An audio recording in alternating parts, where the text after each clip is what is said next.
Hello, everyone. It's good to see some familiar faces out there, and some people I don't think I've met before. So hello to you. So if you've never met me before, I used to work on these. So this is actually the world's first driverless taxi system, which is currently operating at Heathrow Airport. So I'm a mathematician originally. I left academia to go and work on this because it seemed very cool.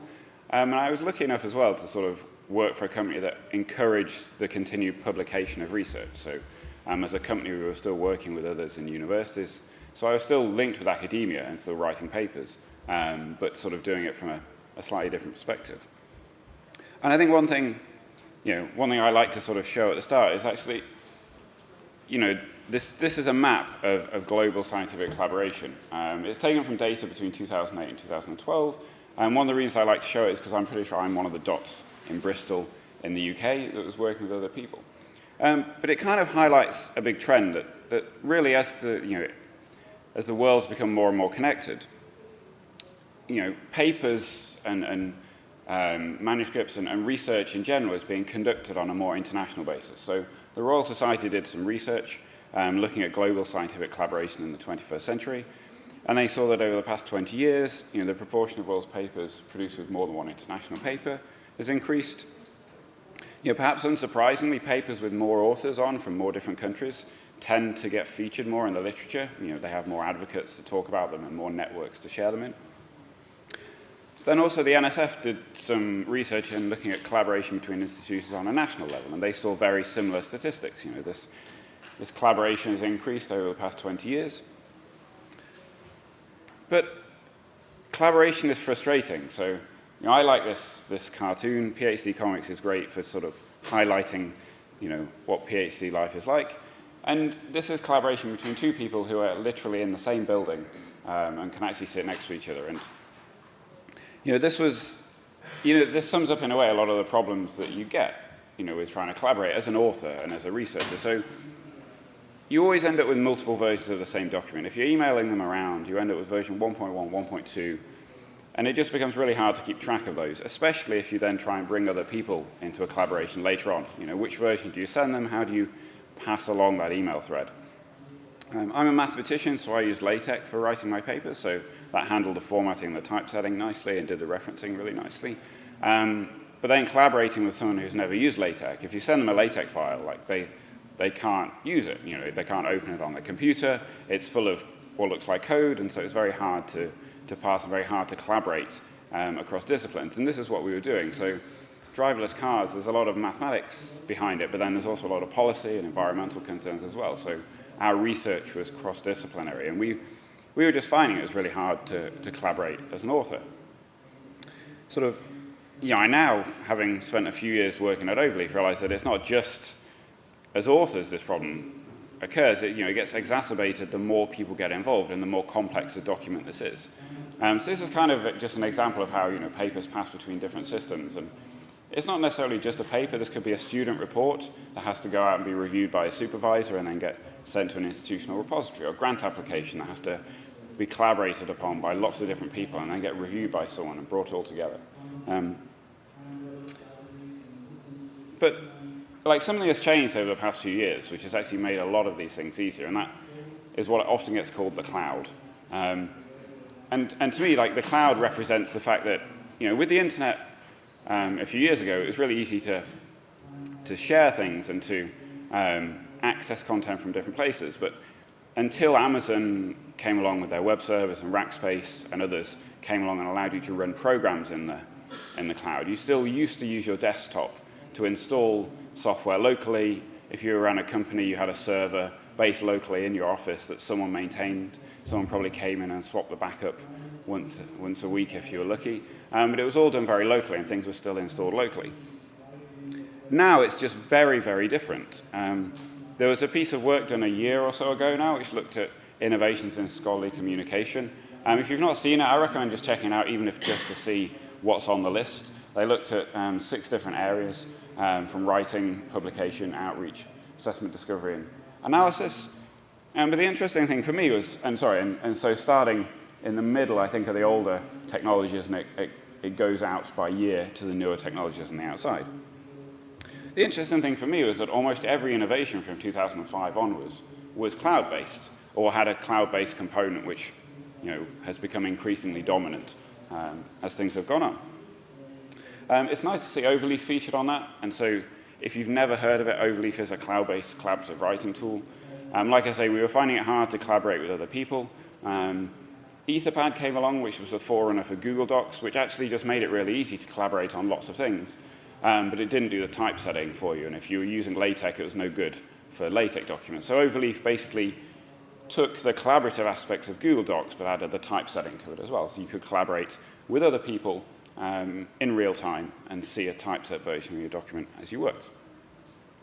And so, it kind of solved the problems that we had as researchers, and it was a side project originally. It was never meant to be, a big thing. It was just something that we were using between ourselves. But again, because it was on the internet, other people could find it. And as they did, why would I bother to install LaTeX on my computer, which is like 3 gigabytes, doesn't always work out of the box, can have problems. And, we found that, it just took off really, really rapidly. So there's now approaching 500,000 people using it around the world. We've been going as a business for 3.5 years now. And it's grown a lot since then. So a lot of the features in the editor, like track changes and commenting and things, weren't there originally. It's been developed a lot since we first started. And I've tried to include a few different sort of case studies in this opening presentation. There's one that I really like, because we often hear from users who've been using Overleaf in their work. Often early on it was researchers who talked about how they'd used it to collaborate. But we got a really nice group of scientists get in touch recently. And this is them. So these are the Nano Ninjas. So these are a group of 7th and 8th graders in the US who have recently been using Overleaf. And why have they been using it? Well, they built a robot as part of one of their out-of-school projects. They built a robot, and because it was, it's an engineering scientific project, they conducted experiments with the robots. So this was, competing against others who'd built similar but slightly different robots. So think Robot Wars, but this is, I think, it's designed with a humanitarian base, so they're trying to collect food parcels, I think, and take them up a mountain was the basis for that challenge. But they did really well. This was the first time they'd entered anything like this. They got through quite a few rounds to the regional championships. And, they had a really great time. And, these will go on to be sort of tomorrow's engineers and tomorrow's scientists. But the nice thing was that they wrote up their journey. So they wrote up their engineering notebook on Overleaf, and then they published it on Overleaf as a template for other people to use. So the idea behind that was that students from next year could see this, could see what they'd done, and they could use it as the basis for writing their own engineering notebook. And their team coach wrote in to say that, even as middle school students, they've been able to produce a professionally looking typeset document. And this, a lot of this is becoming more possible because of the cloud and because you interact with Overleaf like you interact with so many other services now through a web browser. And you learn how to use a web browser really early on. And so I think one of the big things for me is that a lot of these technologies that were previously only accessible to people at university or beyond are now becoming more and more accessible to younger people and to novices and to people who are just starting out. And this is where sort of user interface and making it easy for novices to use is really important. We didn't actually set out necessarily to make Overleaf easy to use. It was just sort of easy to use because it was in the cloud. And it meant that you didn't have to install things, and you didn't have to worry about the fact that your computer was slightly different, because the browser had taken care of that. A browser is designed to work on different computers, and they keep updating as computers develop. So there's a lot of benefits that the new technology brings to software and collaborative software development. We have a lot of advocates for Overleaf, and what's really nice actually is we get people who get in touch with us from different universities to say, I'm using this locally, I'm teaching a course with it. Well, actually, they ask us, would it be okay if I sort of taught a course with it? Would it be okay if I did this? And obviously, we say, yes, it would be great. Here's some free stuff, and here's some support if you need it. But there's kind of a lot of their comments then, and a lot of the sort of feedback we got led us on to realize that actually there's not just benefits to authors from cloud-based technologies. So about, sort of January 2015, we launched the first version of our institutional product. In a way, when we launched it, it was really simple. So Overleaf is a freemium model for authors. You can use it for free, or you can upgrade to Overleaf Pro, and you can get some extra features and some extra space and all that kind of stuff. What the institutional product was, well, if you're at a university, Stanford in this case, then you don't have to upgrade. All you do is you confirm your university email address, and you get a free upgrade.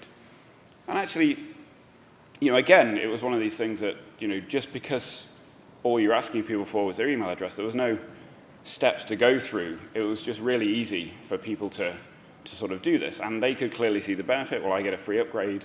And the institution benefited because they didn't have to put a lot of resources into marketing this and promoting it to their students. There was a clear benefit for people signing up, and all we had to do was make sure that we had the right list of email addresses and the like so that we could give those upgrades out. But as part of the trial with Stanford, we conducted several surveys. We got a lot of different feedback, but I think one of the things for me was actually just people talked about how it made things that they were already doing easier or more straightforward, or it facilitated something that they were already trying to do. So this wasn't about sort of forcing a new thing onto somebody. It was about a new platform for doing what they were already doing in an easier way. And then for the library, obviously one of the things they wanted to know is, well, is anyone using this?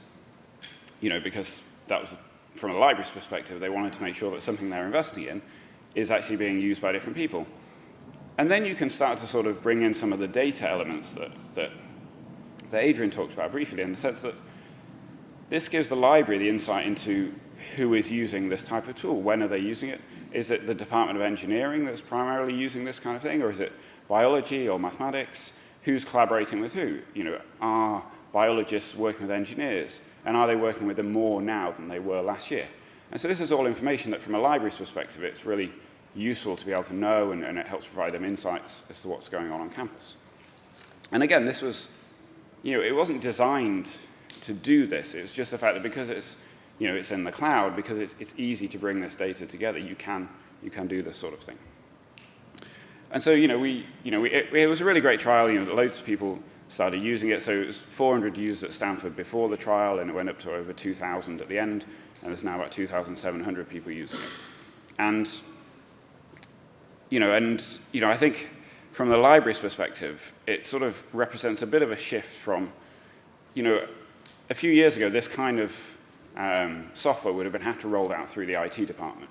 Because it would have involved installing things locally on computers on campus. There would have been, overheads in terms of how do we support this? Is there hardware that needs to be updated to handle this? And all that kind of stuff. Whereas now, it's rolled out through a web browser, and everything supports a web browser. Or if it doesn't, then no one uses it anymore, pretty much. Most computing devices, the first thing that anyone tries to do when they open up a computer is connect to the internet and use a web browser. Very quickly, so these similar sorts of technologies can help when you apply this sort of thing to publishing as well. So again, I'm just giving an example from Overleaf because this is the company I work with. But one example is in paper submission. So like I've submitted papers. You go to the web portal, you log in, you upload your paper, then you fill out a load of forms, fill out a load of information. If you use LaTeX, you have to hope that your paper compiles correctly on the manuscript system, and you go through quite a few different steps. With having papers in the cloud, you can shorten some of those steps, and you can make them easier, and you can reduce the friction that authors have to go through. And then that similarly benefits publishers because it reduces the friction from their side as well. So just an example of some of the things you can do, you can automatically transfer files and metadata behind the scenes. So the author doesn't have to download them, go somewhere and upload them again. You just pass them across. Because you pass across the metadata, you can pre-fill out some of this information that at the moment the author has to write out again. So again, it's just saving people time. The other thing that you can do is because the document's in the cloud in an editor, you can do some checks on, have they written an abstract that's too long? Have they is the whole paper too long? And yes, you could kind of do that check when they upload a file, but then they've got to go back to whatever program they're writing it in, make those changes, try again. Whereas if you can do it in the same environment that they're editing in, you can sort of make that more integrated into the writing process. And I think finally, actually, one of the biggest benefits is just the fact that because the paper is in the cloud, if the author needs support, whether that's tech support, whether that's the editors to look at it, whether that's the reviewers to look at it, they can do. And because it's in the cloud, it's just a question of giving that other person access to it for them to be able to look at it and do whatever they need to do. So Michael was writing a paper on Overleaf to submit to F1000 Research. He had a problem with formatting a table. He couldn't sort of get it aligned properly. It was a big, full-page table. He emailed the editors. They just passed it on to us, and we asked Michael, do you mind if we look at your paper and see if we can fix it? It was a really quick fix for someone that knew what they were looking at. He could then submit his paper the same day. And he was happy because he'd submitted it the same day. The editors were happy because they didn't have to handle that support question. And we were happy because Michael then goes out and tweets like this and says, yeah, this was a really nice experience. And so for a case study from a publisher perspective, so F1000 Research was a life sciences journal. They didn't really accept LaTeX submissions before we started working with them because there was no sort of easy way for them to support it. They didn't have any in-house LaTeX experts. They didn't have a LaTeX template. They now get sort of 10 to 15% of submissions that come through us, and they've been able to do that without adding in extra staff or extra people on the back end. So there's a case study there if you want to take a look at that. And F1000 Research are one of our early adopters, and they've been actually providing a lot of feedback on how this helps not just the authors but the editors as well. So I just want to end with not really a quote from publishing at all, but actually a quote from Steve Jobs, who back in 1997, so back when, like I said, most of the cloud innovations were sort of 2005 onwards, but he made this point that, I don't need a hard disk in my computer if I can get to the server faster, because the server will almost always have a more recent, more up-to-date, more correct version of whatever it is I want than my hard disk will. And he said that in 1997. So thanks for listening. Hope that was interesting.